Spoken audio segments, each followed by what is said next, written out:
R9 TV నేను Neeraja. Bulletin లో ముందుగా హెడ్లైన్స్ చూద్దాం. చెవిరెడ్డి మోహిత్ రెడ్డి వ్యాఖ్యలను తీవ్రంగా ఖండించిన జనసేన నాయకుడు. గ్రామ సభలో పాల్గొన్న ఎమ్మెల్యే కుందం అనిల్ కుమార్ రెడ్డి. అరే కార్యక్రమాన్ని చేపట్టిన డీసీపీ శ్రీధర్. ఆస్తి వివాదంతో ఇంటి ముందు ధర్నాకు దిగిన భార్య.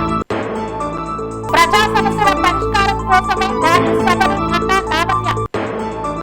అండర్ 16 క్రికెట్ టోర్నమెంట్ లో నగరంగల్ జట్టు విజేత. మొక్కలు నాటి అవగాహన కల్పించిన డీఎస్పీ నల్లపు లింగయ్య. ధాన్యం దిగుమతి నిలిపివేతతో రాస్తారోకో చేస్తున్న రైతులు. న్యూరో సర్జరీ రంగంలో అత్యాధునిక పరికరం.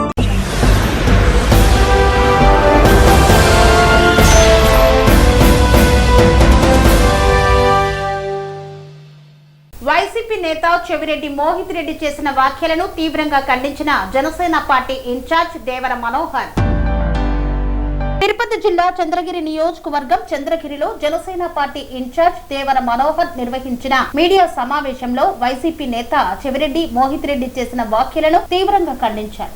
కేవలం తమ రాజకీయ ఉనికిని కాపాడుకోవడం కోసం రాజకీయ లబ్ధి పొందడమే లక్ష్యంగా వైసీపీ నాయకులు జనసేన పార్టీ అధ్యక్షులు ఆంధ్రప్రదేశ్ ఉప ముఖ్యమంత్రి పవన్ కళ్యాణ్ పై విమర్శలు చేస్తున్నారని ఆయన మండిపడ్డారు. కోట్లాది రూపాయల సంపదను విలాసవంతమైన జీవితాన్ని వదులుకొని ప్రజాసేవ కోసం రాజకీయాల్లోకి వచ్చిన పవన్ కళ్యాణ్ ఎన్నో అవమానాలు ఓటములు ఎదురైనా 10 ఏళ్ల పాటు సిద్ధాంతాల కోసం పోరాడి ప్రజల విశ్వాసాన్ని సంపాదించారని పేర్కొన్నారు. పవన్ కళ్యాణ్ కేవలం ఒక వ్యక్తి కాదని కోట్లాది మంది ప్రజల ఆశయాలకు ప్రతీకగా నిలిచిన ప్రపంచనమని దేవర మనోహర్ అన్నారు.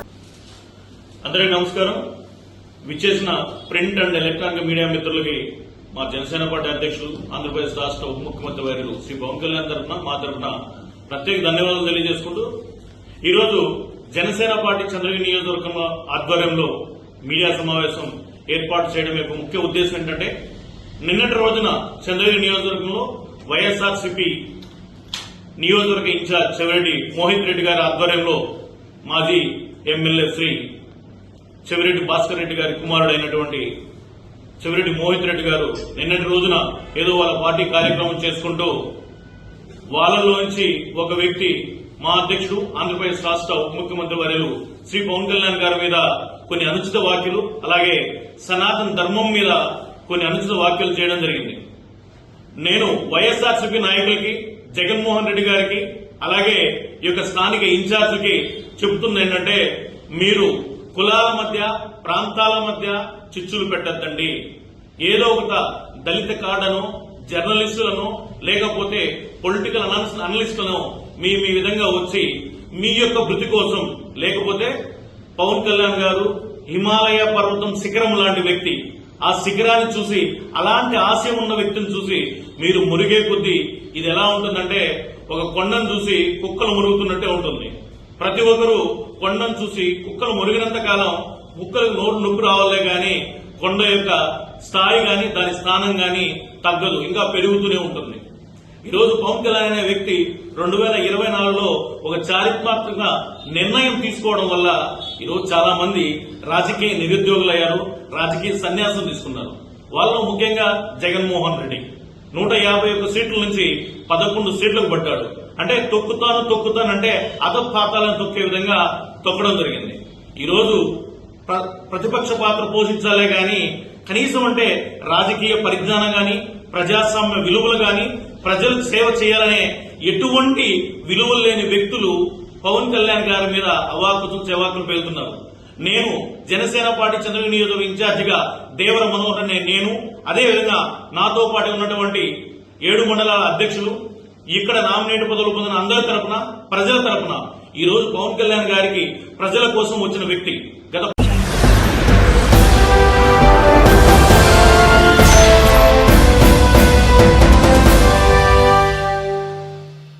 రోడ్డు భద్రతపై అవగాహన కల్పించేందుకు గ్రామ సభ నిర్వహించారు. ఈ కార్యక్రమంలో పాల్గొన్న భువనగిరి ఎమ్మెల్యే కుంభం అనిల్ కుమార్ రెడ్డి.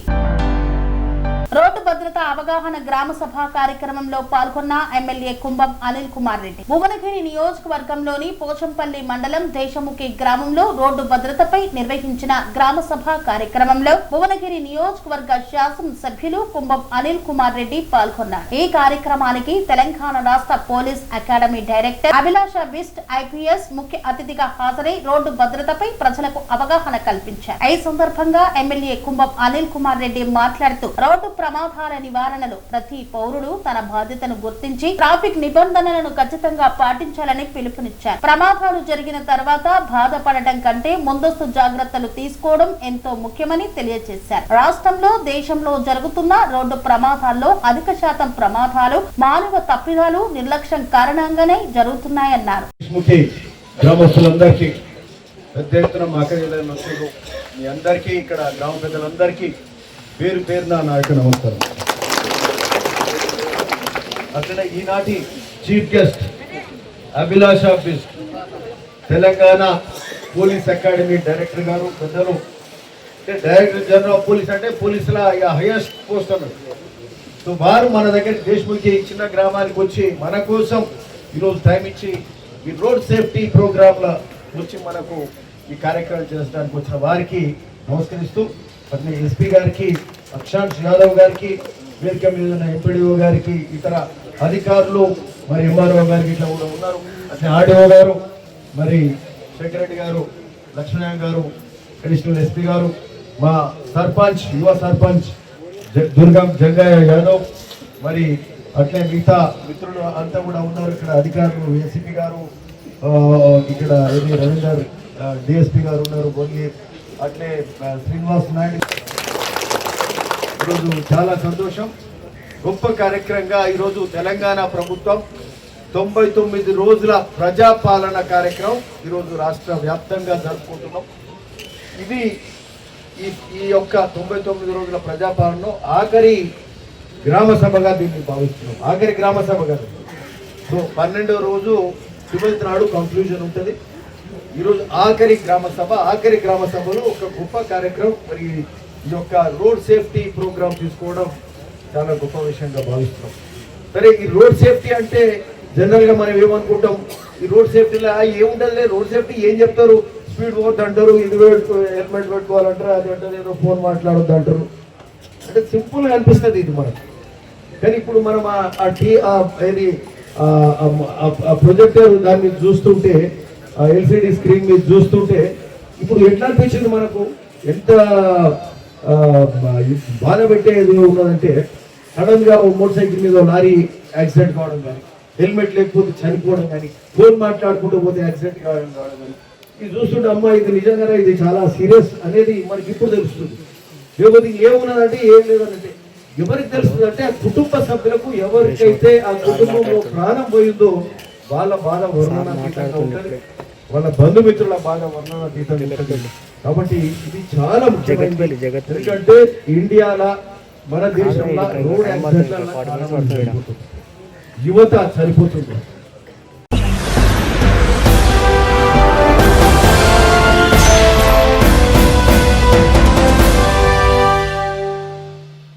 బోయిన్పల్లి పోలీసుల ఆధ్వర్యంలో అరేవ్ అలేవ్ కార్యక్రమాన్ని నిర్వహించారు. ఈ కార్యక్రమంలో ముఖ్య అతిథిగా మల్కాజ్గిరి డీసీపీ శ్రీధర్ పాల్గొన్నారు. రోడ్డు ప్రమాదాల నివారణకు అవగాహన సదస్సులే ఒక్కటే ఉత్తమ మార్గమని మల్కాజ్గిరి డీసీపీ తెలిపారు. బోయిన్పల్లి పోలీస్ స్టేషన్ ఆధ్వర్యంలో నిర్వహించిన అరేవ్ అలేవ్ రోడ్డు భద్రత అవగాహన సదస్సులో ముఖ్య అతిథిగా పాల్గొన్నారు. న్యూ బోయిన్పల్లి క్రాస్ రోడ్డు వద్ద ఏర్పాటు చేసిన అవగాహన సదస్సులో మాట్లాడుతూ తరచూ ప్రమాదాలకు గురి అయ్యే ప్రాంతాలపై వాహనదారులకు అవగాహన కల్పించి భద్రతా నియమాలను పాటించేలా చేయడమే ఈ అరేవ్ అలేవ్ రోడ్డు భద్రత అవగాహన సదస్సు ముఖ్య ఉద్దేశమని, ప్రచారాల ద్వారా సామాజిక మార్పు వాహనదారుల్లో అలసత్వం పొందుతుందని, ముఖ్యంగా సెల్ ఫోన్ డ్రైవింగ్ ప్రమాదకరమని, మద్యం త్రాగి డ్రైవింగ్ చేసి కుటుంబాలకి దూరం అవ్వొద్దని ఈ సందర్భంగా డీసీపీ తెలిపారు. ద్విచక్ర వాహనదారులు హెల్మెట్, 4 చక్రాల వాహనదారులు సీట్ బెల్ట్ ధరించాలని, అతివేగం రాంగ్ సైడ్ డ్రైవింగ్ చేపట్టరాదని, సమాజంలో ఒక బాధ్యత గల పౌరుడిగా మెలగాలని ఈ సందర్భంగా పోలీసులు అవగాహన కల్పించారు. ఈ కార్యక్రమంలో సుమారు 150 మంది ప్రజలు పాల్గొన్నారు. ఈ కార్యక్రమానికి deputy commissioner of police Sridhar, Malkajgiri zone Gopalakrishna Murthy, Begumpet division N Tirupati Raju, Bowenpally police station Janaki Ramulu, Begumpet traffic police station SI Srivardhan, Bowenpally police station SI Shivaraj, traffic Begumpet police station సభ్యులు హాజరై ప్రజలకు రోడ్డు భద్రతపై అవగాహన కల్పించారు. అలాగే వివిధ శాఖలకు చెందిన అధికారులు కూడా ఈ కార్యక్రమంలో పాల్గొన్నారు. मैं बहुत खतरनाक ड्राइवर हूँ. मैं रोड पे जाए तो अच्छा स्पीड जाता हूँ, अच्छा कट मारता हूँ అని చెప్పేసి ఎవరికి వాళ్ళు అనుకుంటాం అట్లా. కానీ మన టైం బాగాలేనప్పుడు నువ్వు ఎంత పర్ఫెక్ట్ డ్రైవర్ అయినా ఎంత ఇదైనా ఆగదు. ఎందుకు అంటే అది మన చేతిలో ఉండదు. అది రోడ్డు మీదకి వచ్చినప్పుడు ఆ ఆటో ఆయన ఎట్లా పోతున్నాడు అది నీ లైఫ్ని డిసైడ్ చేస్తుంది. ఆ బస్ ఆయన ఎట్లా పోతున్నాడు కాబట్టి నువ్వు పర్ఫెక్ట్ ఉంటే సరిపోదు, ఆయన కూడా పర్ఫెక్ట్ ఉండాలి, ఆయన కూడా ట్రాఫిక్ రూల్స్ పాటించాలి. సో మనందరం కూడా ये छोटे छोटे बच्चे भी आए हैं, आप सब लोग ये ट्रैफिक के बारे में ఇక్కడ ప్రోగ్రామ్ పర్ఫెక్ట్ గా ట్రాఫిక్ డ్రైవింగ్ చేయాలి. దాంతో ఎటువంటి యాక్సిడెంట్ లేనటువంటి సొసైటీని మనము తెచ్చుకోవాలి. సో ఈ ప్రోగ్రామ్ కి మీ అందరూ కూడా ఇక్కడ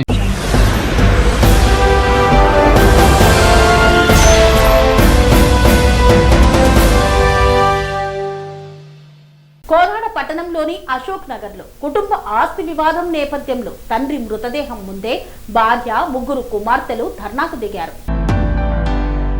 సూర్యాపేట జిల్లా కోదాడ పట్టణంలోని అశోక్ నగర్ లో కుటుంబ ఆస్తి వివాదం నేపథ్యంలో తండ్రి మృతదేహం ముందే భార్య, 3 కుమార్తెలు ధర్నాకు దిగిన ఘటన స్థానికంగా ఉద్రిక్తతకు దారితీసింది. అశోక్ నగర్ కు చెందిన ఆటో డ్రైవర్ రామకృష్ణ ఆరోగ్య సమస్యలతో ఖమ్మంలోని ఆసుపత్రిలో చికిత్స పొందుతూ మృతి చెందారు. మృతదేహాన్ని స్వగ్రామానికి తీసుకువచ్చిన అనంతరం అతని భార్య అరుణ 3 కుమార్తెలతో కలిసి ఇంటి వద్ద ఆందోళన చేపట్టింది. సుమారు 25 ఏళ్ల క్రితం రామకృష్ణ అరుణ వివాహం చేసుకోగా వారికి 3 కుమార్తెలు ఉన్నారు. కుటుంబ కలహాల కారణంగా అరుణ కొంతకాలంగా మేళ్ల చెరువులోని తన పుట్టింటిలో ఉంటున్నట్లు సమాచారం. కాగా రామకృష్ణ కోదాడలోనే నివసిస్తూ ఆటో నడుపుతూ జీవనం సాగించేవాడు. తమకు తండ్రి ఆస్తిలో హక్కులు లేవని నాయనమ్మ బంధువులు చెబుతూ వేధిస్తున్నారని కుమార్తెలు ఆరోపించారు. పెద్ద కుమార్తె వివాహానికి సంబంధించి గతంలో రామకృష్ణ ఆర్థిక సహాయం చేస్తారని చెప్పినట్లు కుటుంబ సభ్యులు పేర్కొన్నారు. అయితే ప్రస్తుతం తమకు ఎలాంటి ఆస్తి లేదా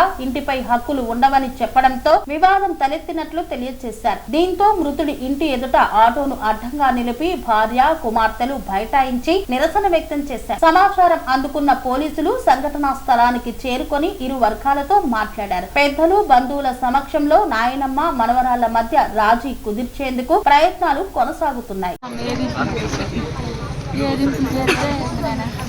నాకు మెంటలాలకు వచ్చింది. మెంటలాలకు వస్తే మా అమ్మ బాగా చేసిన తర్వాత ఆడే నా పిల్లలకి నా మొగుడు బాగలేదని తెలిసింది. హాస్పిటల్లో పోయినా. హాస్పిటల్లోనే నాకు అర్థమైంది. నన్ను తీసుకురావాలి. నాకు అత్తగారు మమ్మల్ని ఆడని చెప్పి వచ్చారు. మేము బస్సులో పడి వచ్చింది. ఆడపిల్లలు వేసుకుని పోలీసులు ఏందమ్మా ఇక్కడ ఉన్న ఆడపిల్లలు సార్ సమస్య సార్ అంటే వాళ్ళు ఇంటి పని చేస్తున్నాం సార్ సార్ వాళ్ళు సార్ పరిస్థితి సార్ అంటే అని చెప్తుంది సార్. ఇంకా మేము మా కొడుకు ఫోన్ చేసాం. మా కొడుకు వచ్చి అక్కడి నుంచి ఎక్కించుకున్నాం. వచ్చిన కాడి నుంచి బిడ్డను బాగా చేసుకొని 3 బిడ్డలు తల్లి 2-3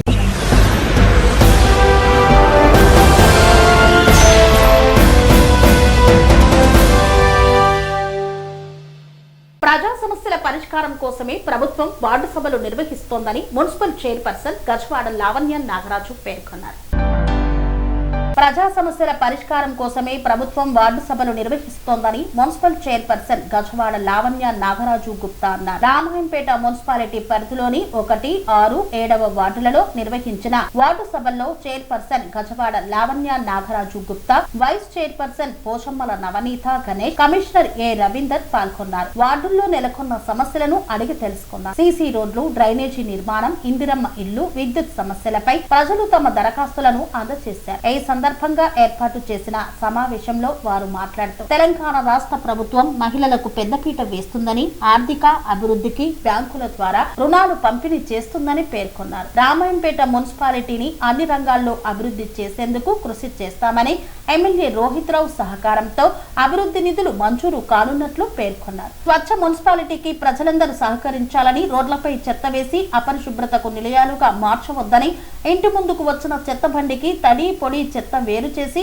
అందించాలని సూచించారు. ప్రాణాంతకంగా మారిన ప్లాస్టిక్ నిర్మూలనకు ప్రజలందరూ సహకరించాలని సూచించారు. వార్డులలో ఉన్న సమస్యలను మున్సిపల్ అధికారులు ఇక్కడికి వచ్చినప్పుడు వార్డులలో ఉన్న సమస్యలు మాకు తెలియజేస్తే అది సంబంధిత అధికారుల ద్వారా మేము వాటిని సాల్వేషన్ చేస్తామని తెలియజేస్తున్నాము. దయచేసి మీకు ఇక్కడ ఇప్పుడు గొడవ చేస్తున్నారని ముఖ్యంగా ఈ వార్డు సభ ఎందుకంటే వార్డు మున్సిపల్ ద్వారా జరిగే ముఖ్యంగా కానీ కరెంటు కానీ ఇటువంటి సమస్యలు తీర్చడానికి మీ దగ్గర ఏమైనా ఇబ్బందులు అంటే మీరు మాకు చెప్పడానికి మా ద్వారా సంబంధిత అధికారులకు తెలియజేసి అది సాల్వ్ చేయడానికి వచ్చాం కానీ వేరే ఏమి కానీ ఇతర పార్టీల గురించి వార్డులలో ఉన్న సమస్యలను మాత్రమే మాట్లాడవలసిందిగా కోరుతున్నాను. మీకు ఏమైనా సమస్యలు ఉంటే సంబంధిత అధికారులకు తెలియజేసి వాటిని కంపల్సరీ సాల్వ్ చేస్తామని తెలియజేస్తున్నాం. ఇంత గౌరవ కమిషనర్ గారు లేకుండా మనకు పని లేదు. కమిషనర్ గారు వచ్చారు కాబట్టి వార్డులలో ఉండే సమస్యలు కూడా తొందరగా సాల్వ్ అవుతాయని తెలియజేస్తున్నాను. ఈ అవకాశం ఇచ్చినందుకు ధన్యవాదాలు తెలియజేస్తున్నాను. 5 సంవత్సరాలు మున్సిపల్ కౌన్సిలర్ గా ఉన్నా, 1 సంవత్సరం కౌన్సిల్ బాడీ లేకుండా కొన్ని ఇబ్బందులు కూడా జరిగినాయి. 5 సంవత్సరాలు కౌన్సిల్లో ఉన్నప్పుడు నిధుల కొరత ఉండే, యాక్చువల్గా నిధులు రాక అభివృద్ధి చెందలేకపోయినాం. డబుల్ బెడ్రూమ్లోకి వస్తే గోల్పర్తి గ్రామానికి 15, 16 అపాయింట్ చేయడం జరిగింది. ఏదైనా మంచో చెడో కొద్ది సాయంతో కూడా మనం చేయడం జరిగింది. ఆ ఉద్దేశంతో నమ్మకంతో మొన్న వచ్చిన మున్సిపల్ ఎలక్షన్ల నా మీద నమ్మకం ఉండి గెలిపించుకోరు కాబట్టి ఆ నమ్మకాన్ని వమ్ము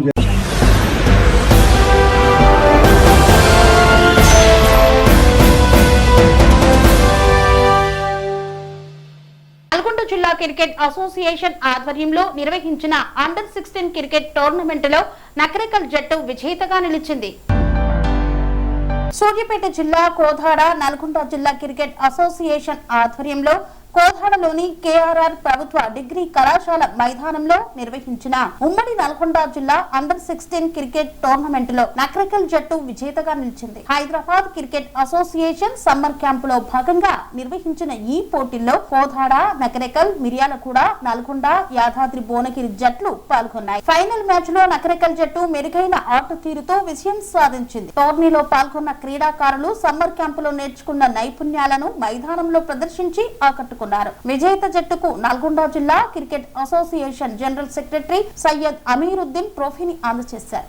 ఈ సందర్భంగా ఆయన మాట్లాడుతూ విద్యార్థి దశలో క్రీడలు శారీరక మానసిక వికాసానికి దోహదపడతాయని పేర్కొన్నారు. క్రీడాకారులు క్రమశిక్షణతో సాధన చేసి ఉన్నత స్థాయిలో రాణించాలని సూచించారు. ఈ ఏడాది అండర్-14 పోటీలను యాదాద్రి భువనగిరి జిల్లాలో నిర్వహించగా ప్రస్తుతం అండర్-12 టోర్నమెంట్ నల్గొండలో కొనసాగుతుందని తెలిపారు. గ్రామీణ ప్రాంతాల్లోని ప్రతిభావంతులైన క్రీడాకారులను వెలికి తీసేందుకు నల్గొండ జిల్లా క్రికెట్ అసోసియేషన్ కృషి చేస్తుందన్నారు. మారుమూల ప్రాంతాల యువ క్రీడాకారులకు అవకాశాలు కల్పించేందుకు హైదరాబాద్ క్రికెట్ అసోసియేషన్ చేపడుతున్న కార్యక్రమాలు అభినందనీయమని పేర్కొన్నారు.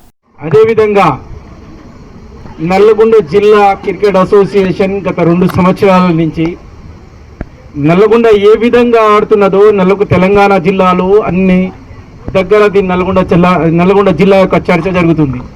నల్లగొండ జిల్లా క్రికెట్ క్రీడాకారులు ఏం చేస్తున్నారు, వాళ్ళు ఎలాంటి ప్రాక్టీస్ చేస్తున్నారు, హైదరాబాద్ లాంటి పెద్ద పెద్ద టీంలని ఈజీ అవైలబుల్గా కొట్టేస్తున్నారు అంటే దీని వెనుక ఎవరెవరు కష్టపడుతున్నారు, ఎవరి శ్రమ ఉన్నది అని చెప్తే మనము నల్లగొండ జిల్లా క్రికెట్ కోచ్లు మరియు ప్లేయర్స్ వీళ్ళందరి సహకారంతోనే ఈరోజు నల్లగొండ జిల్లా ఇంత పెద్ద ఎత్తున సక్సెస్ అవ్వడం జరుగుతుంది జిల్లా టీం. దాంట్లో భాగంగానే మేము ఈ సమ్మర్ క్యాంప్ 5 చోట్ల దగ్గర నిర్వహించడం జరుగుతుంది.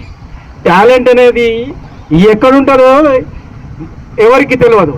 కానీ మారుమూల ప్రాంతాల్లో కూడా టాలెంట్ దాగి ఉన్నదని ఈరోజు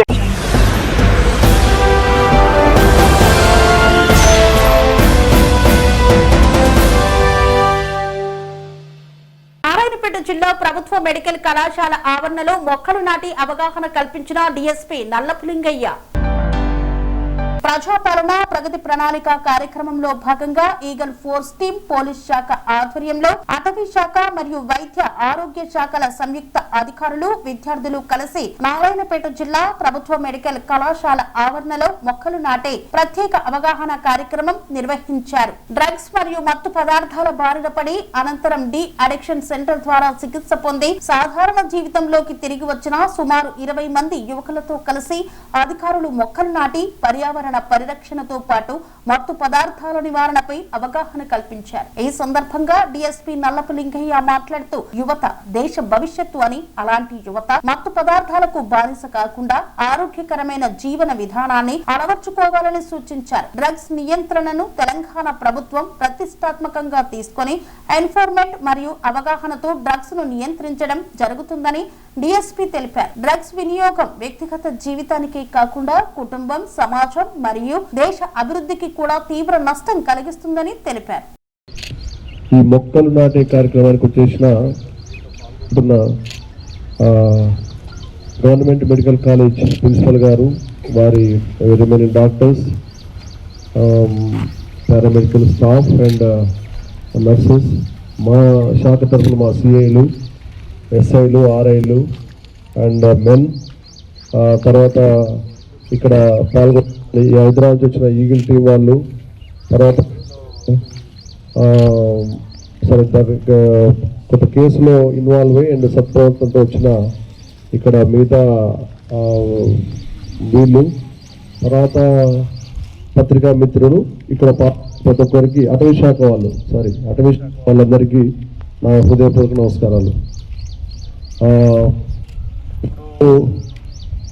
ఏంటంటే మన మొత్తానికి రాష్ట్ర ప్రభుత్వం సీఎం గారు మన స్టేట్ గవర్నమెంట్ని డ్రగ్ ఫ్రీ సొసైటీ, ఎక్కడ కూడా ఎలాంటి షేప్లో డ్రగ్ వాడద్దు, అంటే ఈ మన గాంజా లాంటి, తర్వాత అది ఎన్డీపీఎస్ సంబంధించిన ఏదున్నా కానీ దాని నిషేధం ఏదైతుందో ఇవన్నీ కూడా వాడద్దు.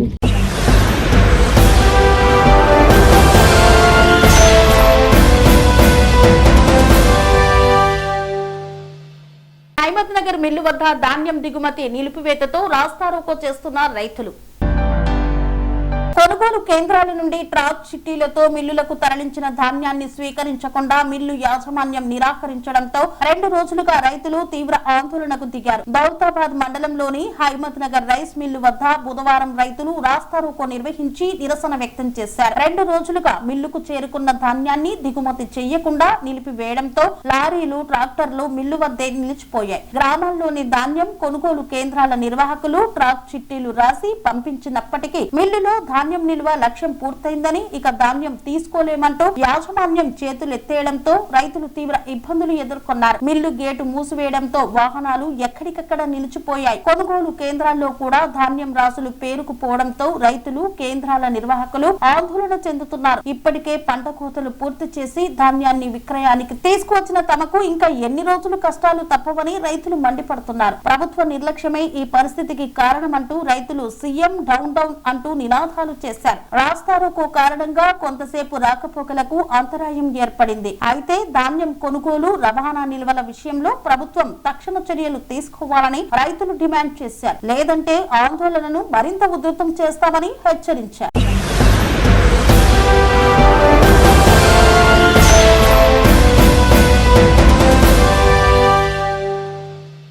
న్యూరో సర్జరీ రంగంలో అత్యాధునిక మినిమల్ ఇన్వేసివ్ చికిత్సలకు ప్రజలకు అందుబాటులోకి తీసుకువచ్చారు మెడికోవర్ హాస్పిటల్. న్యూరో సర్జరీ రంగంలో అత్యాధునిక మినిమల్ ఇన్వేసివ్ చికిత్సలను ప్రజలకు అందుబాటులోకి తీసుకురావాలనే లక్ష్యంతో మెడికోవర్ హాస్పిటల్ సికింద్రాబాద్ లోని సంగీత్ యూనిట్ లో centre of excellence for neuro ఎండోస్కోపీని ఘనంగా ప్రారంభించారు. ఈ కేంద్రాన్ని ప్రముఖ శాస్త్రవేత్త, మాజీ డిఆర్డీఓ చైర్మన్, మాజీ రక్షణ పరిశోధన మరియు అభివృద్ధి శాఖ కార్యదర్శి మాజీ రక్షణ మంత్రికి శాస్త్రీయ సలహాదారులుగా సేవలందించిన డాక్టర్ జి సతీష్ రెడ్డి ముఖ్య అతిథిగా పాల్గొని ప్రారంభించారు. ఈ కార్యక్రమంలో మెడికోవర్ హాస్పిటల్స్ వైద్య నిపుణులు, సీనియర్ అధికారులు మరియు పలువురు ప్రముఖులు పాల్గొన్నారు. ఈ నూతన కేంద్రం ద్వారా మెదడు కణితులు, పల్బేస్ డిసార్డర్, హైడ్రోసెఫాలసిస్, వెంట్రిక్యులర్ పథాలజీస్ వంటి క్లిష్ట న్యూరాలజికల్ సమస్యలకు అత్యాధునిక న్యూరో ఎండోస్కోపిక్ చికిత్సలు ఒకే చోట అందుబాటులో ఉంటాయి. అత్యాధునిక హై డెఫినిషన్ న్యూరో ఎండోస్కోపిక్ పరికరాలు మరియు బహుళ విభాగాల న్యూరో సైన్సెస్ నిపుణుల బృందం సహకారంతో ఈ కేంద్రం పనిచేయనుంది. ఈ సందర్భంగా డాక్టర్ రమేష్ శిఖాకొల్లి మాట్లాడుతూ న్యూరో ఎండోస్కోపీ కారణంగా క్లిష్టమైన మెదడు వ్యాధుల చికిత్సలో విప్లవాత్మక మార్పులు చోటు చేసుకోనున్నాయి. హై డెఫినేషన్ విజువలైజేషన్ మరియు అత్యంత ఖచ్చితమైన పరికరాల సహాయంతో మెదడులో లోతైన భాగాలను కూడా సురక్షితంగా చేరుకోవడం సాధ్యమవుతోంది. దీంతో శస్త్రచికిత్స సమయంలో గాయాలు తగ్గి నొప్పి తక్కువగా ఉండి రోగులు త్వరగా కోలుకునే అవకాశం ఉంటుంది. ప్రపంచ స్థాయి న్యూరో ఎండోస్కోపిక్ సేవలను స్థానిక ప్రజలకు అందుబాటులోకి తీసుకురావడమే మా లక్ష్యమని తెలిపారు. ముఖ్య అతిథి డాక్టర్ జి సతీష్ రెడ్డి మాట్లాడుతూ ఇమేజింగ్ నావిగేషన్, యాప్టిక్స్ మరియు ప్రెసిషన్స్ టెక్నాలజీలో వచ్చిన పురోగతి వైద్య రంగాన్ని కొత్త దిశగా తీసుకువెళ్తోంది. ఈ ఆధునిక సాంకేతికతలను ప్రజలకు అందుబాటులోకి తీసుకురావడంలో మెడికోవర్ హాస్పిటల్స్ చేస్తున్న కృషి అభినందనీయం. న్యూరో సైన్సెస్ రంగంలో ఈ కేంద్రం రోగులకు మరింత మెరుగైన చికిత్సా ఫలితాలను అందిస్తోందని నమ్ముతున్నానని పేర్కొన్నారు. ప్రస్తుతం మెదడు కణుతులు, హైడ్రోసెఫాలసిస్, పిట్యూటరీ ట్యూమర్లు మరియు ఇతర కల్బేస్ వ్యాధులు అధునాతన ఇమేజింగ్ సదుపాయాల వల్ల ప్రారంభ దశలోనే గుర్తించబడుతున్నాయి. ఈ పరిస్థితుల్లో మినిమల్ ఇన్వేసివ్ న్యూరో ఎండోస్కోపిక్ చికిత్సలు రోగుల జీవన నాణ్యతను మెరుగుపరచడంలో కీలక పాత్ర పోషిస్తున్నాయని నిపుణులు అభిప్రాయపడ్డారు. Namaskar. Very good morning. At the outset, let me congratulate Medicover and Dr. Ramesh and his team for coming out with the Center of Excellence in Neurosurgery. I'd like to thank Dr. Ramesh for giving me an opportunity to be here amongst you on this very auspicious occasion where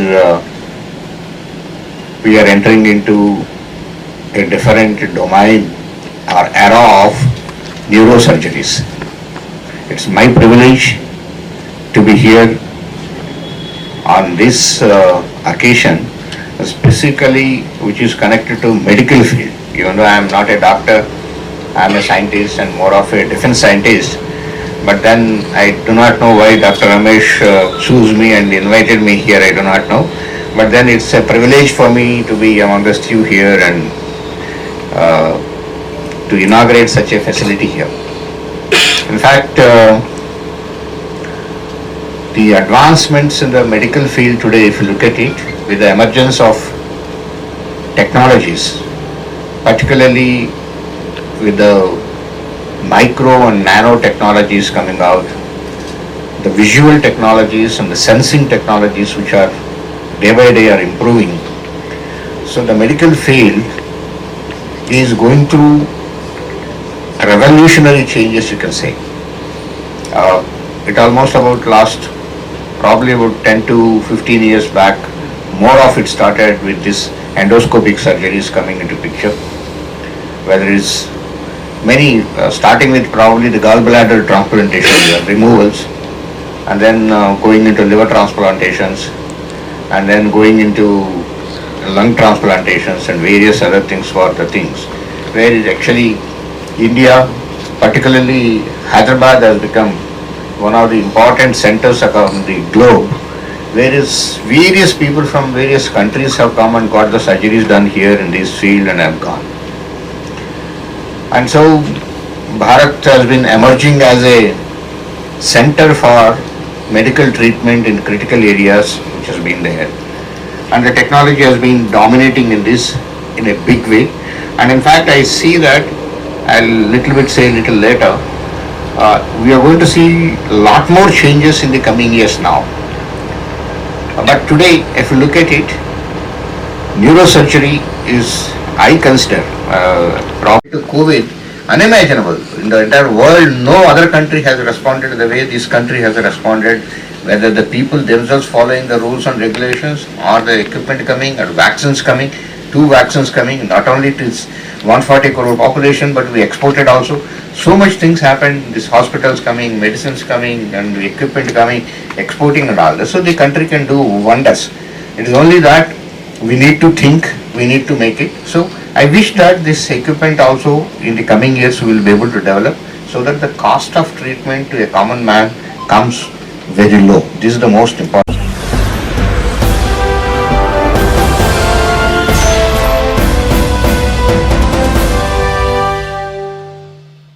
ఇంతటితో వార్తలు సమాప్తం. మరిన్ని updates కోసం చూస్తూనే ఉండండి TR9 TV.